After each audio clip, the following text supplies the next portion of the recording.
Good evening, everybody. We're back again. We've been doing this weekly Redskins chat, if you will, with Emmanuel Benton, Manny Benton from Pro Player Insiders. We missed last week. My apologies to all of you.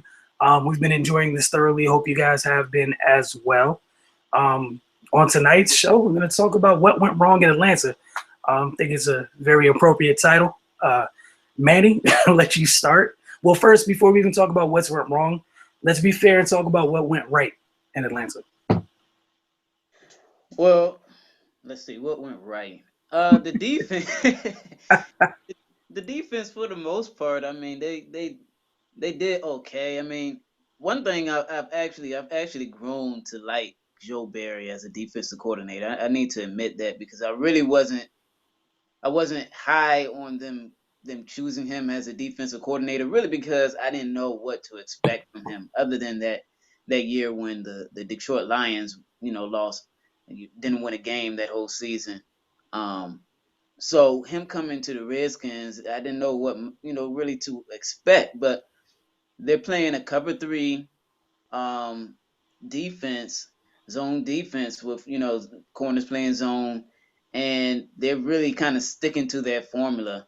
I thought if any week would have been a week for them to deviate from that, it would have been last week against the Falcons. But Joe Barry stuck to his guns, and if you watch the Redskins last year, especially their secondary under Jim Haslett, it was constant miscommunication because Jim Haslett did so much with the scheme that it was just so much confusion on the back end. It ended up being too much. So I think what Joe Barry decided to do this year is kind of channel all of that back and keep it really, really simple, which is really what some teams around the league are doing now, especially when you look at those branches coming from Seattle. You got guys in Atlanta and Jacksonville who come from that Pete Carroll tree now, and also up in Oakland. A lot of these guys are just playing cover three, except they're playing more of a press bail, type of system. In the Redskins right now, just doing zone. But I appreciate Joe Barry for really kind of sticking to his guns on that. They didn't do anything spectacular coverage wise. I thought Breeden played an excellent game. And he's really coming into his own in the zone scheme because he's more of a press corner. But from that standpoint, I thought they did well. They didn't do that well against the run, but I don't think their most biggest concern against the Falcons was the pass game, Right. and you can't win it all when you're playing the Falcons. So they left a lot open, especially they weren't very disciplined, shooting the gaps and stuff. Of course, that's going to be the weakness when you're doing that on defense. But if there was any part of that game on Sunday that you can kind of take away, I thought the defense did a decent job. Yeah, I was definitely impressed by. I guess I'm with you. Just their commitment to it. They didn't get away from it, no matter what happened. Even if they gave up the occasional big play to Julio, it still wasn't I guess, a quote unquote big play compared to some of the things he's done to this point this season. Um, Devontae Freeman did. I mean, he's just He's a beast. yeah. I mean, you can't stop everything, and I guess that's the thing is Devontae Freeman where he's at right now, and I know it's weird because we're talking about a youngster in this regard, but if they put all their energy to stopping him, Julio would have went crazy. Hmm. It's just him and Hankerson would have had a field day because you would have had to spend so much attention on getting your fits just right to contain Freeman, and then not even can't discount what he does in the pass game as well. A couple times, like Matt Ryan played horribly. Yeah. You take Devontae Freeman away, and Joe Barry and company did an outstanding job. Yeah, you're totally right about that. And speaking on Devontae Freeman, man, the guy who deserves all the credit. If you look at all those Mike Shanahan running backs who have had success in that system, and now you're looking at Cal Shanahan, there's one common denominator, and it's Bobby Turner, that running back coach. Man, that guy, I'm telling you, he deserves to be in the Hall of Fame. If you look at his resume, and especially now that you're adding Devontae Freeman to the list, this guy has been ridiculous at producing running backs. over the years, and he has another one to add to his resume in Devontae Freeman. I think that's why Kyle Shanahan made it a point to bring him down there to Atlanta, because they needed help with that run game, and he's definitely giving it to him. Yeah, and not only that, just to piggyback on what you said, and quickly, it doesn't take a lot of time for him to, for you to see his impact on young players. Mm-hmm. He may be the Bill Callahan. He may be what Bill Callahan is to the offensive line to running backs. Yeah, That's how good he is. I would agree. I think there's a couple, like, I think outside of him, I think one of my favorite running back coaches in the league is Tom Rathman. Yeah. But yeah, both of them, I mean, just outstanding. They're able, especially Freeman, he's a young guy, and you got him to be able to use all his talents in this scheme correctly this early, this quick. Right. And running an optimal performance at that. Like, no one came into this year expecting that. And I guess secondly, before we get back to Washington, as Atlanta goes on, if Tevin Coleman gets healthy, that's going to be a hell of a 1-2 punch for them. Yeah. Yeah. Like, we're not even – that's the crazy thing. We're only talking about the one that's healthy. Right. Oh, yeah. You're totally right about that. But, I mean, it's also going to depend on what Kyle Shanahan does, too. Because knowing Kyle Shanahan, he's going to ride the hot hand. So until Freeman kind of slows down, Coleman is not going to see as many snaps. But if Coleman can start getting both of them together, man, that's going to be really nasty. Yeah, because, I mean, at the end of the day, Matt Ryan had a horrible day. Oh, horrible. And that running game saved them. Yeah. It saved them. And obviously a couple big defensive plays. But on to went wrong. We were talking about this on our show a little bit earlier tonight. And I was asking my co-host, what, did they watch that play happen real time, or was it on highlights? Both of them watched it, I think, via highlight. I watched it happen real time. Real time in the sense that I was watching the game live versus, catching a replay or seeing, rewatching it later on.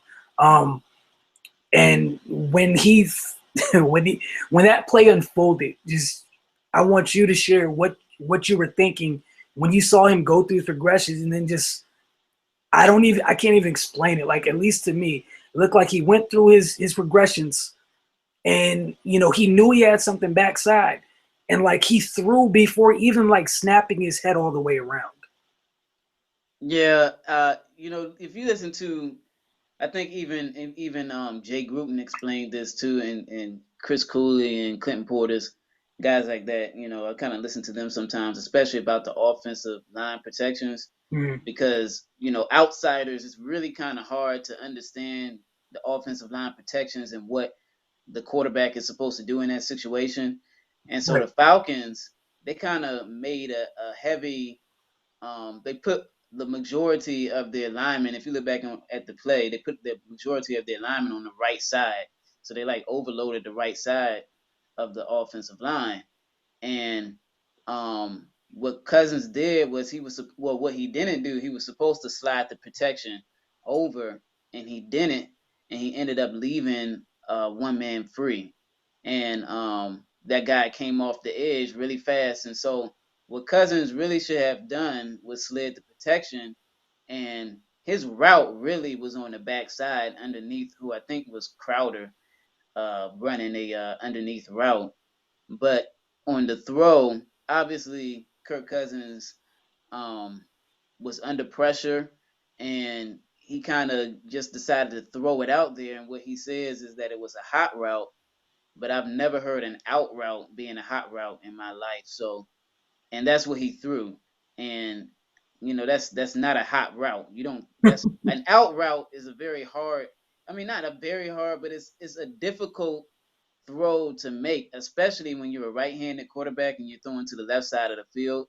So, I mean, there's no way in the world that was a hot route to throw an out right there. And when you were talking about with going to, with it being an out route, I mean, think about every time we get to the NFL Combine and the workouts and everything, and they're always talking about right-handed quarterbacks having to throw. You have to have plus arm strength to make that throw as a right-handed quarterback to that left, that out on the left side. I agree with you. It's a tough throw, and Right. there was definitely velocity on it, but there was no placement. Like he gunned it to the sideline. Right. Yeah, you can't. I mean, you can't do that. And the weird thing is, he had a nearly identical interception last year against the New York Giants, and he did pretty much the same thing. And they kind of blamed it on Grant falling, but even if Grant did not fall, that was going to be an interception because first of all, the cornerback was sitting on the route. Yep. Grant was running a what looked to be a hitch. Um, and so he sat under there. And normally, if you're running that out route, you're going to cross the cornerback to try to get in front of that cornerback, and that quarterback has to throw it, either out of bounds or really close to the sideline for that receiver to catch it and away from the cornerback. And so Cousins didn't see that, and he decided just to throw it over there blindly, and it was an interception.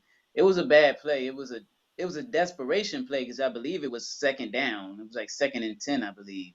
And Gruden says that you don't take a sack in that situation. I don't know about that. It's second down, 2nd and 10, overtime. You have to score a touchdown, or the other team gets the ball, I believe, or something like that. And um, I would have taken a sack there.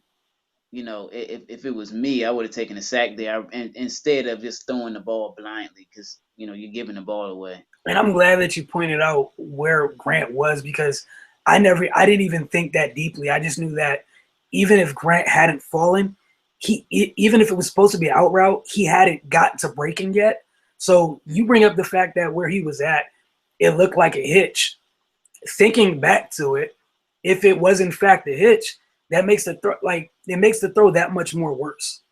Yeah. Because had you put it at least even if he had fallen, you had put in that ball where Grant was going, and if it was a hitch, that ball would have sailed out of bounds, or it would have been one heck of a spectacular interception because Alfred sat all the way down on that out route. Mm-hmm. He, Because I mean, the hot route there, like let's say if he wasn't really like running a hitch, let's say if he was going upfield a little further, which it looked like he was going to do, mm-hmm, and running like maybe a deep end. mm-hmm. The hot route there is you don't you cut down your steps going upfield, so you just turn around and make it just look like a little hitch, and you throw the football and you just sit under that cornerback. That's the hot route there, not going to an out. I mean, it didn't make any sense to me the way they tried to explain it.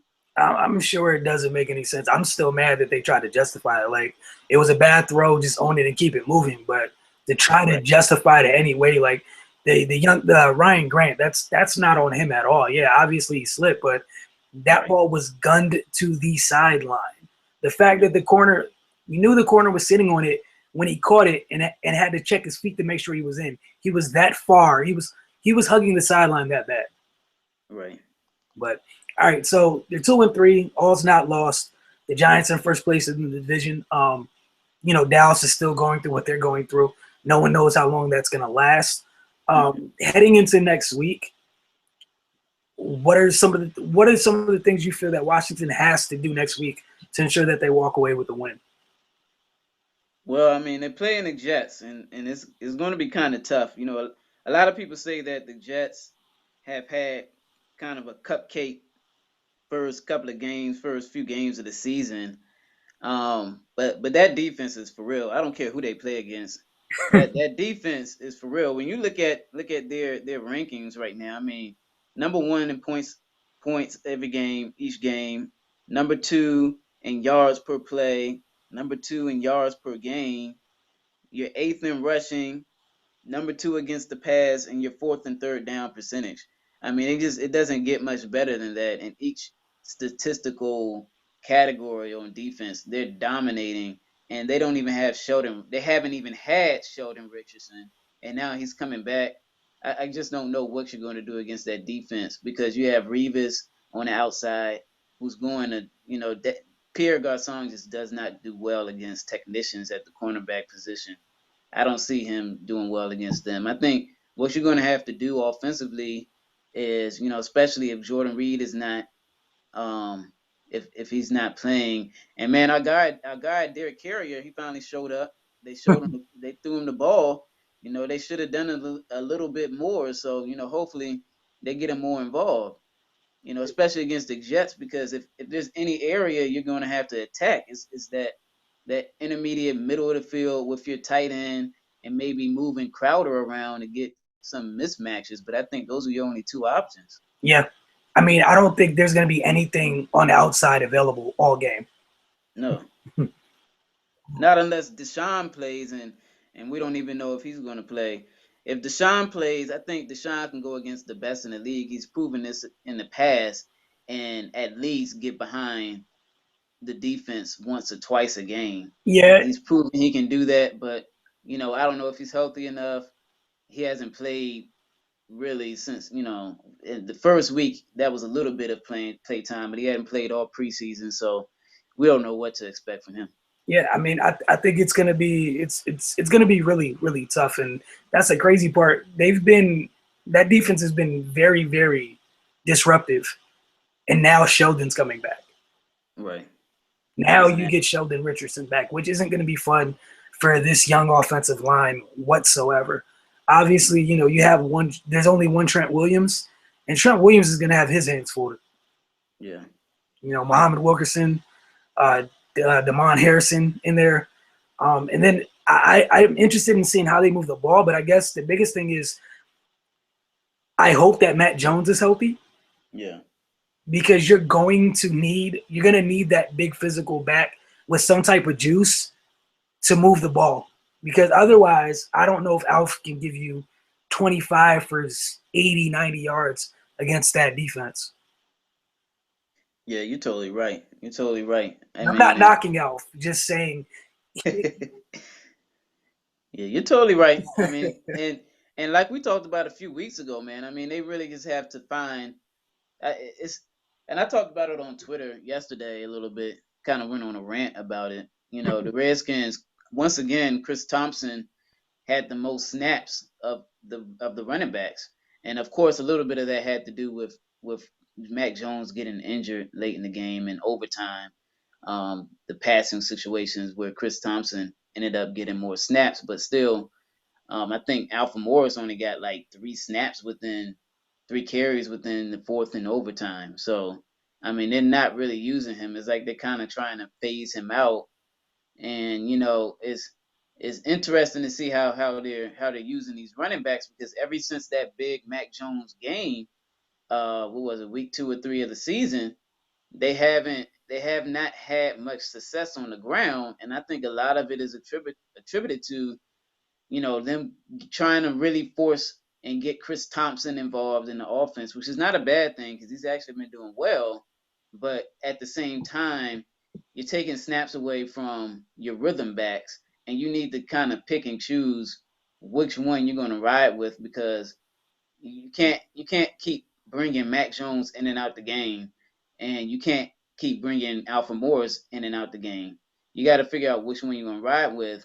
And if you have Mac Jones in there, you need to realize that he's a 3 down player. The guy can catch the football, he Yep. can pass block, and he also, every time he's in there, he brings a spark to the offense. So why not just roll with the guy, and why not try to figure out some ways to get Chris Thompson involved while Mac Jones is still in there with some two back situations? I mean, I just don't understand how they don't get too creative with things. I don't really understand it. I'm with you on that. And like that's the thing with Chris Thompson of all the running backs, like that's the one that's kind of the most limited to some Yeah. degree. Mm-hmm. Why is he getting the majority of the snaps? Like you want to be a physical team. And this is again, I'm not knocking Chris Thompson. I like Chris Thompson, but there's Matt Jones sitting over there. No, feed Matt Jones. Matt Jones needs at least 18 carries a game. And then if you're gonna take carries from Alf needs at least 12 to 15. You Mm-hmm. can still have those guys in the backfield and have Crowder and maybe get Thompson on the field in the slot instead of another wideout. You're already down wideouts as is. Yeah, I totally agree with that. And a good situation to kind of compare this to, I mean, it's not the same situation, but Mm-hmm. I've been kind of monitoring the Cardinals and how Yeah, Bruce Arian is using his boy. running backs. David Johnson is out there balling, But at the same time, Chris Johnson is doing a great job, and so Bruce Arians is riding with him. I mean, he's not bringing him in and out the game and all of that.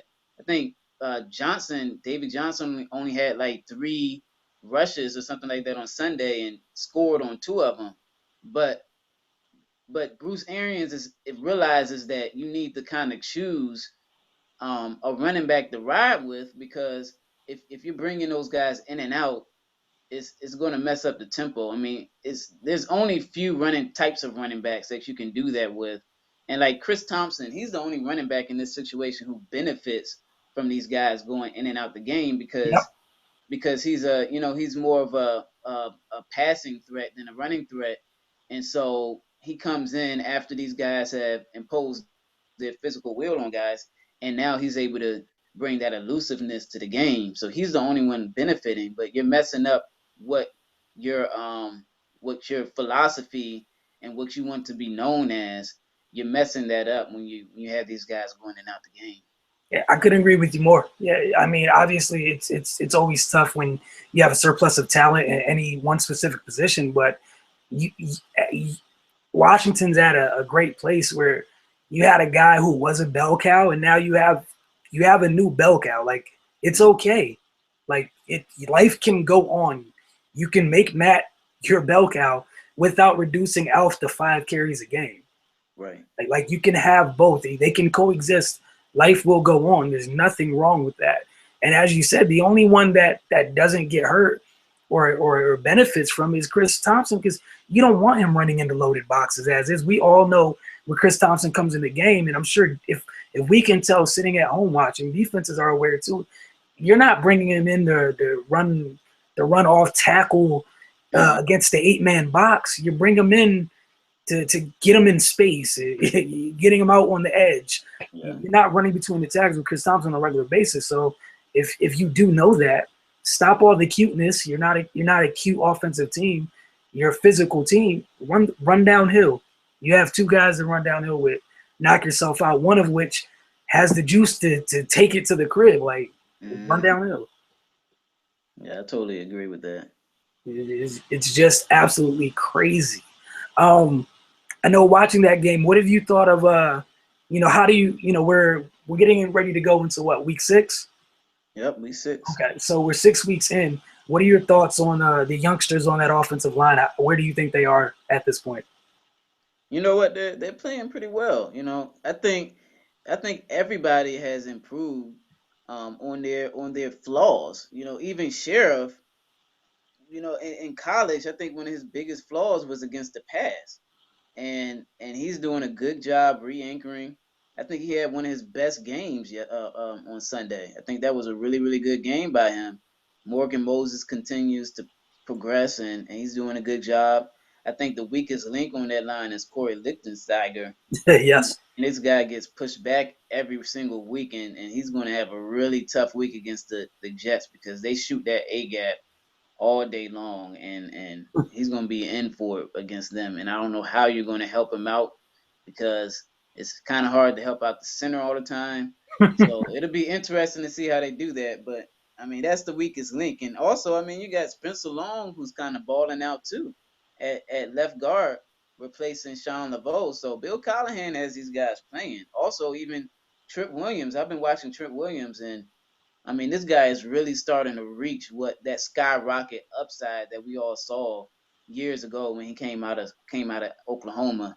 Um, I think one of his biggest flaws was allowing that inside rush. Sometimes guys would spin on him, or he would get to um, um, his angle when he dropped back against the pass. He would get too perpendicular with the sideline, and he would allow guys to get inside of him. Now his feet are moving a lot lighter than what they used to, especially because he lost some weight, and he's able to re-anchor a lot better against those guys. I posted a video earlier against Vic Beasley, and Beasley has a mean spin move, and he tried it on Trent a couple of times, but it did not work because Trent's feet are so nice now that he's able to re-anchor against those spin moves. So I really like what the Redskins are doing on the offensive line. Pro Football Focus doesn't like them, but they're doing a good job. Pro Football Focus is special sometimes. That's all I have to say. That's they're interesting. I guess that's a better way to put it. Yeah. I know we talked about our guy last week, Mr. Preston Smith. What do you think about what did you think about his him and his time and the snaps that he got? Because at least for me, I don't understand why he's not in there more. But I'll shut up and be quiet and be upset about it somewhere.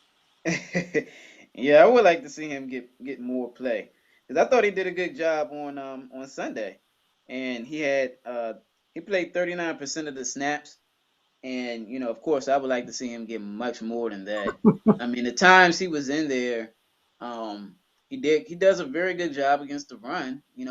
Last week wasn't a great game for him, but this week he kind of came back and did a good job to me against the backside. He was patient. He also made a couple of plays against the run. He does a good job on those stunts where he comes from the outside and runs, and does an inside rush. He's pretty good at that because he's still raw from the standpoint of rushing the edge, but at the same time, his raw talent alone allows him to bend the edge, unlike anybody the Redskins have right now. If you don't include Junior Gillette, who's out on IR, and so he's the only guy to me that I see who has that juice off the edge, who can bend it, who can also give you an inside rush. And this guy has very, very long arms. And the best thing about it is he knows how to use them. I mean, Yes. every time he doesn't when he knows he's not getting home, his arms are going right out there and he's disrupting the passer. I mean, he did it several times on Sunday against Matt Ryan. And even though he didn't get too close to him, but his hand just going out there, that disturbs the passer in the pocket. And I think he does a very good job of that. And his hands are so violent once he gets on the offensive tackles.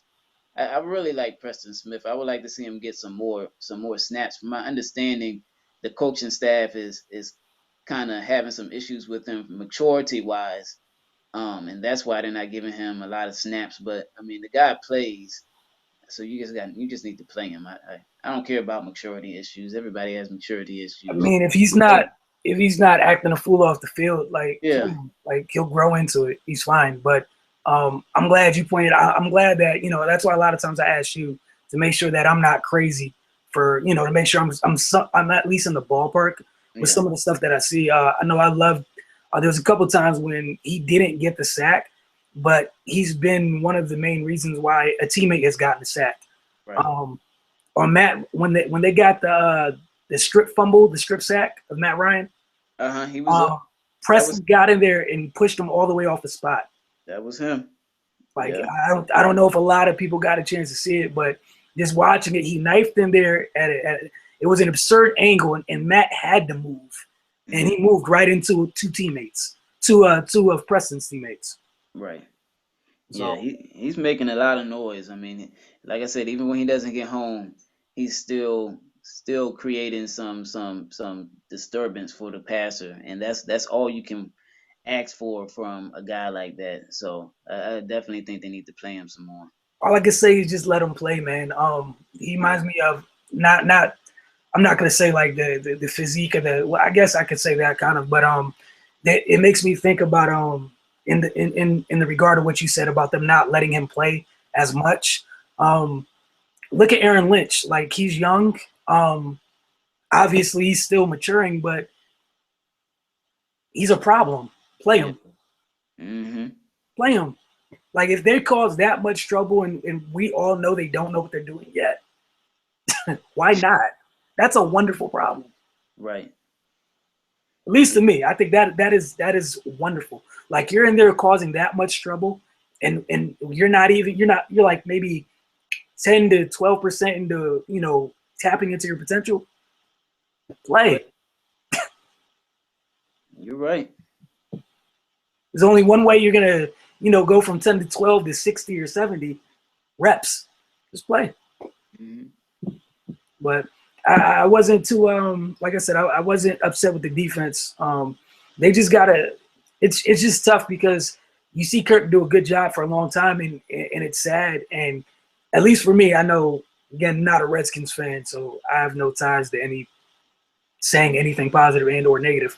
For any of you, if this is your first time watching, just saying, it's just it's kind of sad for me watching because you see him do a lot of things well, but it's just sad because the things that he struggles with, they're damning. They're like damning almost. Yeah. Yeah. I mean, if and I'm about to write an article on this, man. I mean, if you look just this season alone, it epitomizes exactly who he is as a quarterback. I think every other game he's thrown 2 interceptions, and every other game the Redskins have lost Yeah, when he's thrown those interceptions. So I mean, that's pretty much who he is. He's Mr. Inconsistency. I was telling somebody on Twitter earlier because a lot of people have been harping on me because I've been talking about him, negatively, and like I told him, I said, man, I was so ready to really, compliment him and really give him a lot of praise because he did a good job 2 weeks ago with that fourth quarter comeback. And after that, now you want to see him turn the page and say, okay, now I'm going to string together another successful week. And I mean, I'm not even talking about winning the game, but just consistently playing well. And that's what you want to see from him. And that's the main thing that you have not seen from him for the past 4 years that he's had an opportunity to play. This being his first year starting, 6 games in a row. But I mean, the inconsistencies remain. I mean, at this point, he is who he is. He's extremely inconsistent, and he's had an opportunity to really string together another solid week, and he didn't. We'll see how he does against the Jets. It doesn't. that's gonna be tough. Yeah, on paper, it doesn't look great. If he has a solid game against them, then we have something to talk about. But It means I mean, he can't throw behind anybody in this game. no, no, you can't do that. You can't do that. Those crossing routes, which he always throws behind the receiver on, Mm-hmm. you're not gonna be able to do that against the Jets because Darrell Reeves is gonna be right behind there grabbing that. Antonio Cromartie is gonna grab that. So Those two safeties, yeah, and or those you're gonna get things. somebody hurt. Mm-hmm. But Manny, as always, I thank you for your time, brother. Tell everybody where they can keep up with you on social media. Yeah, man. On Instagram at Manny_Benton and on Twitter at Manny_PPI. Feel free to hit me up. I have a rule this year on Instagram. If you want to comment with some biased stuff on either Cousins or RG3, I'm not going to either side of that argument. So you can comment all you want, but I'm not going to respond to it. Other than that, I'll respond to everything. So I think that's a great rule. Just if yeah, we're gonna talk about the Redskins, RG3 is off limits. That works. yeah, I think it's great because I don't understand why his name's brought up for anything. Like no, he's in a corner somewhere sitting down. right, Worry about Kirk, Jay, and the rest of the team. right. But as always, man, we'll be back next week. So good luck to the Redskins this week against the Jets. We'll see how that works out. You guys enjoy the game. Stay up with both of us on Twitter. We're usually watching, so we'll see how that goes, and look forward to your questions, comments, etc. Same time. Well, I won't say same time, but within the first 3 days next week, we'll be back right here. I don't know what the title will be. It'll be something centered around the Jets. Hopefully, it's something positive. Who knows? Thank you guys as always. Appreciate it.